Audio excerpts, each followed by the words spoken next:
So hello everyone, today we will solve Codeforces round 964, which was a Division 4 contest, and let's go. So the first question, A plus B again, is pretty simple. The first question is pretty simple. I don't think I should even discuss it. So basically you are given two digit number. You have to find the sum of a digit. It's as simple as taking the, so if you are given n, so all you have to print is n modulo 10 plus n divided by 10 modulo 10, and this should give you the answer because we know it's a two-digit number. So this was the first question. Moving on. Moving on to the second question. So this is called card game. So in this question, you are given four numbers A1, A2, B1, B2, referring to the cards of player 1 and player 2. So what could possible? So how? So what we have to calculate the number of ways the player 1 can win against player 2 if they randomly pick the card.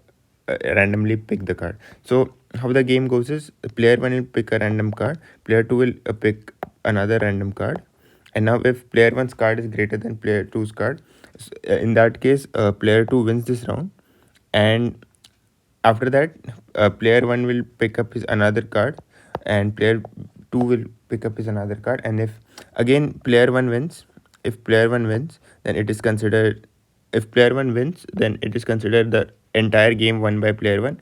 Even if it ties, but even if it ties, then since player 1 has won round 1 and he has tied in round 2, player 1 will be considered winner.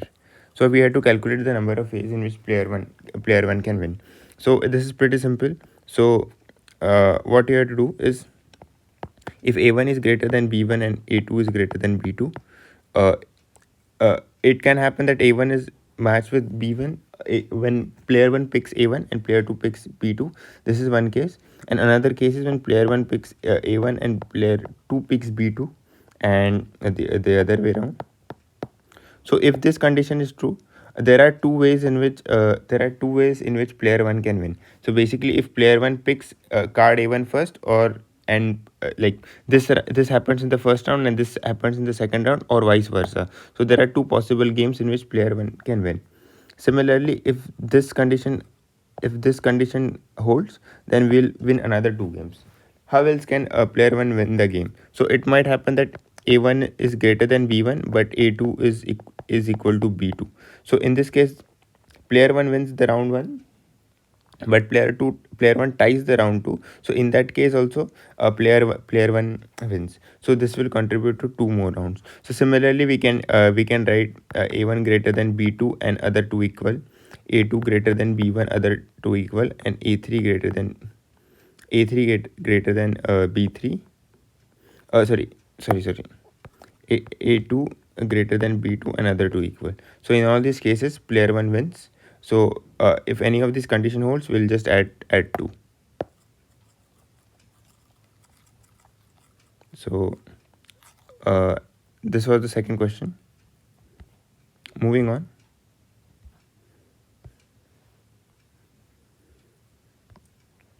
The third question is called showering. In this question, we are given three integers n, s, and m. So so basically, this person has to do n tasks. He has to do n tasks, and there are m minutes in a day, and we have to check whether on this day whether he can take a bath or not, and he requires s minutes to take a bath. And when we are given n different tasks and their intervals, so I'll take an example.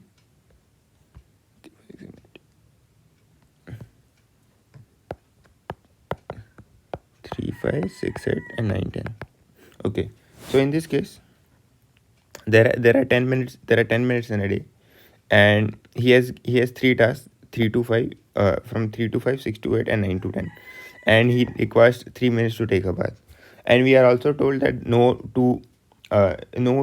the two over none of the two intervals overlap. So how will we go about the question? So what we'll do, we'll take all the intervals as the input and sort it according to the starting time. Since no two intervals overlap, uh, we- we'll have we'll have the intervals in a sorted manner. So all we have to do is check whether for every interval that starting time of current interval minus starting time of current interval minus ending time of previous interval. We just have to check whether this is greater than equal to s. The only edge case you need to take care of is that if the first interval, if the we have to check the, we should also consider the time from 0 to start of first interval, and m minus end of last interval. These two cases are the extra cases we need to handle, and if any of these time is greater than equal to s, we should report yes, else we will report no. So this was a fairly simple question.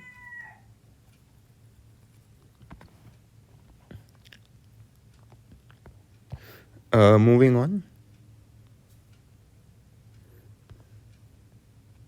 Moving on to question number D.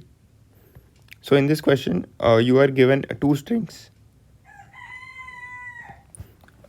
In this question, you are given two strings. So for example, I'll take the example test case.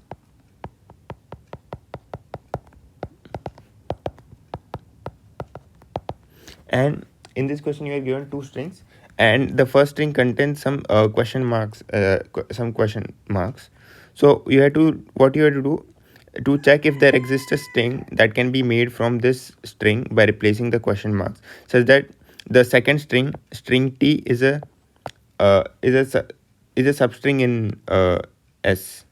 If I am using the not a substring, subsequence, sorry, so that second string becomes a subsequence in A. So for example, we can write x as x a b a x. So you can see that x b x, that is the second string, is becoming a substring. So how do we go about solving this problem? So all what you can do is, this will this is a greedy problem. We can solve it greedily. So what you do, so you take the string, uh, suppose your string is somewhat like this, and the target string is xbx. So you iterate through the s, and keep a pointer at the start, keep another pointer at the starting of the string. Now if you ever encounter this the letter at the letter at this pointer in the string, you increase the you increase the pointer. And if you ever come across a question mark, replace the question mark with whatever the letter is at the pointer. So how it will go, so initially we had s is equal to x, you encounter question mark, so you will replace it with b, the pointer will move ahead, then you replace the next question mark with x, and then once you have gone through the entire string t, you break out, and now you can fill the remaining question mark with any letters of your choice. So all you have to do after doing this, you just need to check whether your pointer is at whether your pointer is at the length of the biggest length of the t string. If it is, then you print yes, else you can print no, and then you can straight up print the string s. So this was the fourth question. Moving on to the triple operation question.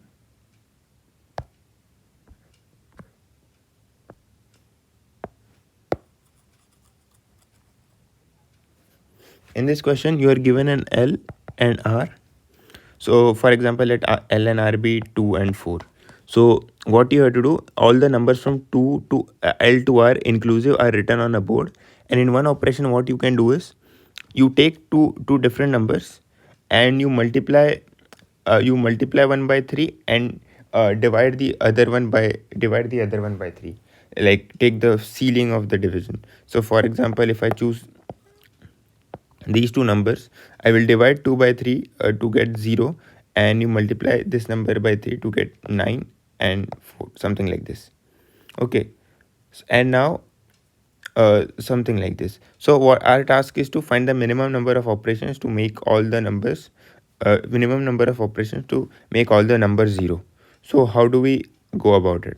So now if you observe that once if any number becomes 0, you can once if any number becomes 0, you can use this as the uh, use this number to be x and the other number to be y. So what is the operation that we do? We pick two number x and y, we multiply x by 3 and we divide y by take the floor division of y by 3. So once any number becomes 0, once any number becomes 0, we can use once any number becomes 0, we can use that as x throughout the this thing throughout the process. So we know L and R. Uh, we know L we know L and R.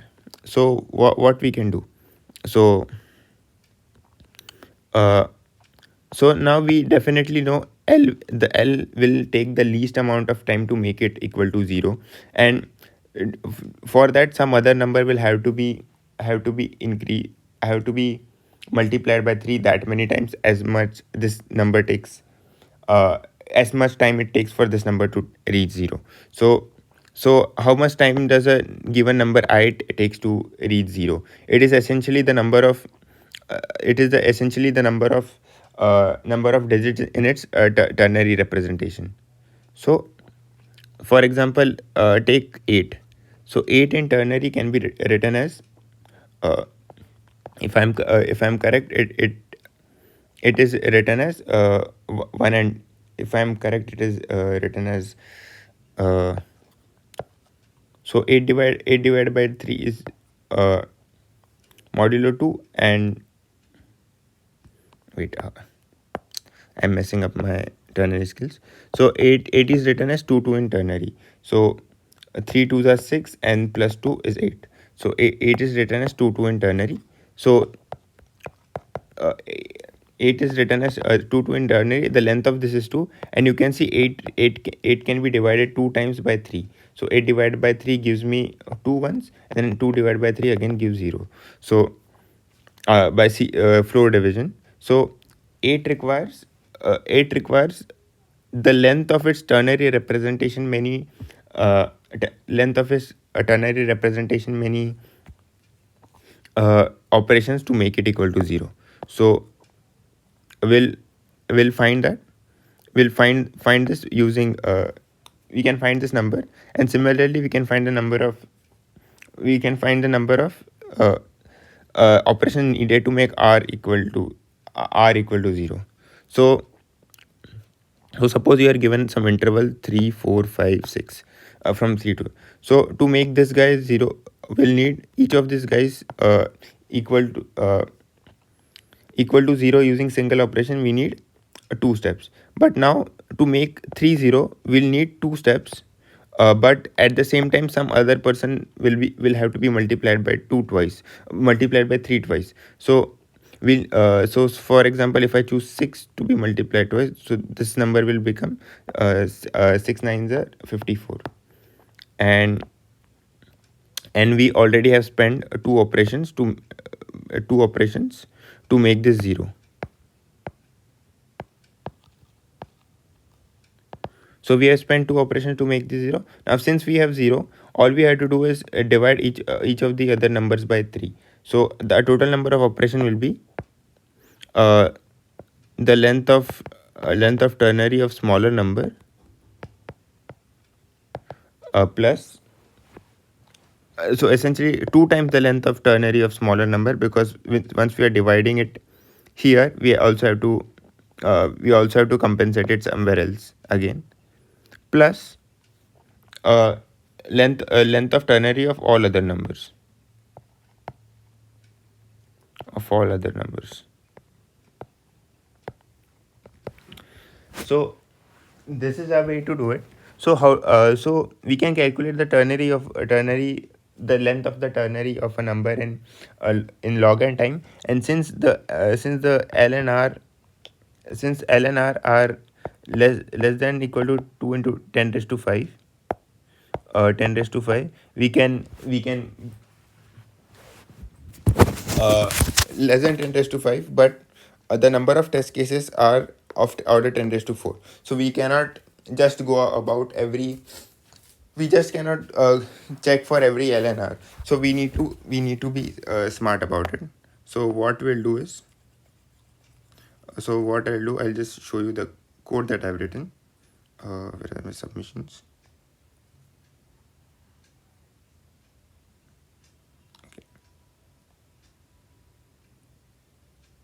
Okay, I guess the system testing is going on, so I don't think I'm able to show you my submissions. But so how do we go about it is, so now look at this example, 2 3 uh 2 3 4 up to 10, for example. So so the number of, so the length of ternary of 2 is 1. all these people all these people up to 8 is 2, and these people length is 3. So uh so essentially we'll check, uh essentially we need to calculate the length of ternaries from all from 2 to 10, and add the length of ternary of the smallest number once again. So we know that we can find the length of ternary of this number and the smallest number, and we can find the length of ternary of the largest number. And now every number from small plus 1 to large minus 1, every number of whose ternary representation of these size will occur. So how many so if the length of ternary representation of a number is I, then there are 3 raised to I minus 3 raised to I minus 1 many numbers of that form. Okay, so so we know, so we'll calculate this from this quantity 3 raised to I minus 3 raised to I minus 1 from we'll calculate this quantity uh, uh, from length small plus 1 to large, where small and large are the length of respective length of ternaries of L and R. And now just one thing we need to handle is that how many ternaries are there of, how many numbers are there of with ternary of length 2, and how many of length small, and how many are there of length large. And another edge case which might occur is that for example 3 4 5, that small and large both have the same length in ternary. So in this case you just need to multiply. In this case the answer is R minus L plus 1, the total numbers, rather plus 2, into length of ternary of whatever the number is, because small and large will be equal at this point. Okay, so and in all other cases you will have to calculate it using this. So this was question number 5. Moving on to the next question. Question number 6. This is called expected median. So in this question you are given a binary array of length n, and you have to find, you have given a binary array of length n, and you have to find the sum of medians of all k-sized subsequences where k is odd. So I'll take an example quickly.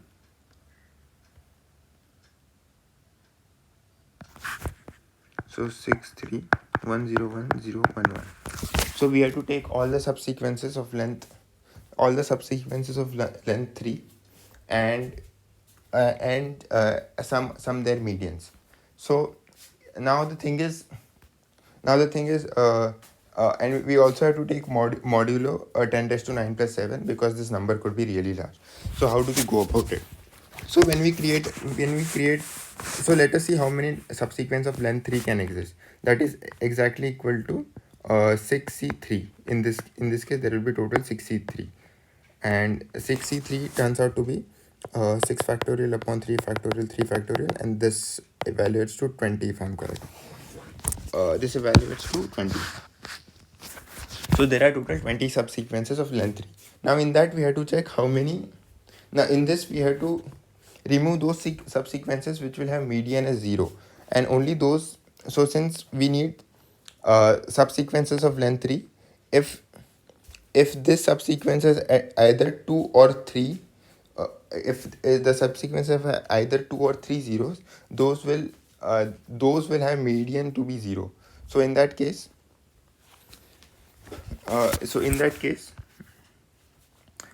we have to find all we have to find subsequences who have length.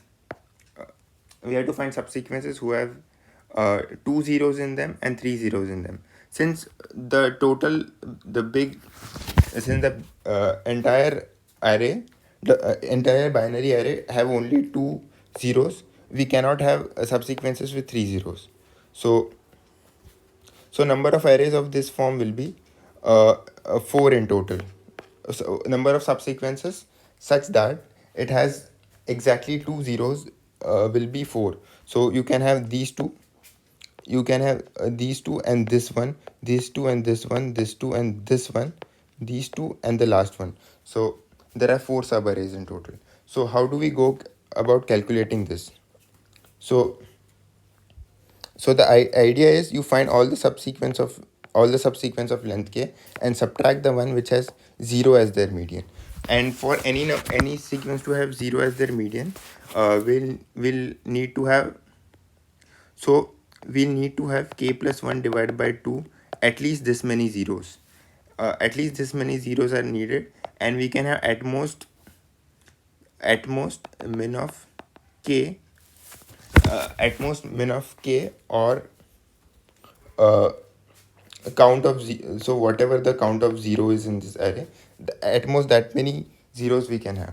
So from I equal to this to this, what we can calculate is, we can calculate NCI. We can calculate a number of zeros C I. So essentially this quantity tells us ki how many, so we are creating subsequences which have I many zeros on them, and the rest all should be replaced by ones. And number of ones we can have in this situation is number of ones C k minus I, and we do this for all I from k plus 1 by 2 to we do this from all k plus 1 by 2 to whatever is minimum, whether it is k or count of zeros. We do this, and whatever summation we get, this we subtract it from NCK. So NCK minus answer will be our NCK minus this summation will be our answer. So this is there, but now the thing is, we also have to see how to efficiently calculate NCK. So since n is at most 2 into 10 raised to 5, we can pre-compute factorials till this number. So we can compute factorials from 0 to pre-compute factorials from 0 to 2 into 10 raised to 5. And while calculating, we ensure that we take modulo right away. So basically fact of I is equal to fact of I minus 1 times I and modulo 10 raised to 9 plus 7. We do it right away, and from this we'll have all the factorials of number with us. Now while calculating NCK, NCK is written as n factorial upon r factorial n minus r factorial. So the thing is, but since we have taken the modulo here, we cannot divide it and get the, we cannot divide it right away. So we have to convert each of these number r factorial and n minus r factorial to their corresponding multiplicative modulo inverse. That is very simple. All you have to do is To convert a to its multiplicative modular inverse, we raise it to the m minus 2 comma m, where m is this prime where m is this prime number, large prime number. So when we have to find the multiplicative modular inverse of a number with respect to a prime, we raise it to the prime minus 2 and take m as the and take it modulo with respect to prime. So essentially to calculate and this number, we'll take n factorial multiplied by modulo inverse of r factorial and times modulo inverse of n minus k fact n minus r factorial, sorry. And you take whole modulo of this with respect to the modulo of this with respect to 10 raised to 9 plus 7. So by this you can calculate the nck values efficiently, and whatever final answer you get, nck minus whatever, you take a modulo with r 10 raised to 9 plus 7 altogether. So this is question number F. Moving on to the next question.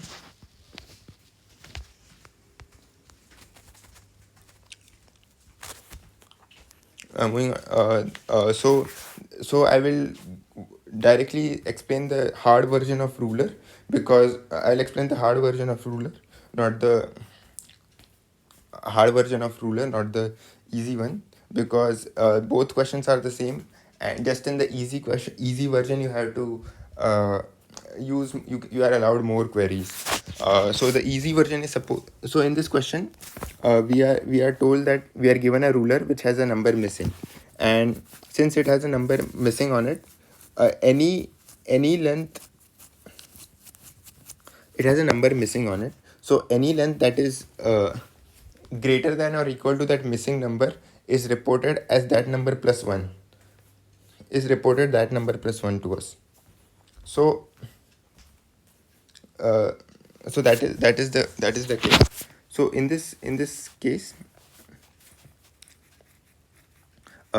so what we have to do is we have to since this is an interactive problem, we have to query and find out the location where the location, basically the number which is missing.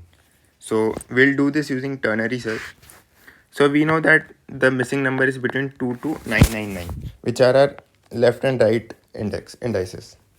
Okay, so so what I will do, I will query.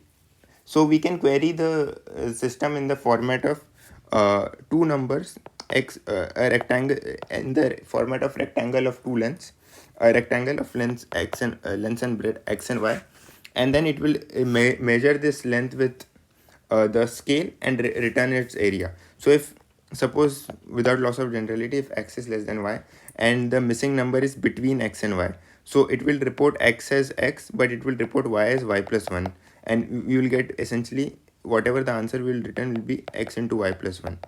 So from that we can infer that the missing number is from x minus 1 to y. It's somewhere between there.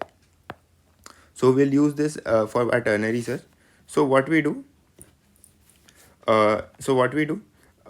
we take the we divide this interval L to R into three parts. So this integer, like this number is, we get this number by 2 into L plus R by 3, and we get this number by 2 into R plus L by 3. These are our M1 and M2, and we query the system with M1 and M2. So what happens? The system can either return M1 into M2, or M1 into M2 plus 1, or M1 plus 1 into M2 plus 1. So if the system returns M1 into M2, so in that case, the error lies in the third section. If the system returns M1 into M2 plus 1, it clearly means that M1 is unaffected. So the next search area should be M1 plus 1, M1 plus 1 to M2. And if the system returns m1 plus 1 into m2 plus 1, we clearly know that the faulty area is from L to M1, L to M1. So this will be a ternary search, a recursive case. For the base case, what we can do, if L is equal to R, if left is equal to R, we straight up print left or right. But uh, but if uh, L minus R minus L is equal to is equal to 1, sorry, is equal to 1, or R minus L equals to 2, we'll do the following. So if R minus L equal to 2, so what will happen? So we have L, we have L plus 1, and we have R.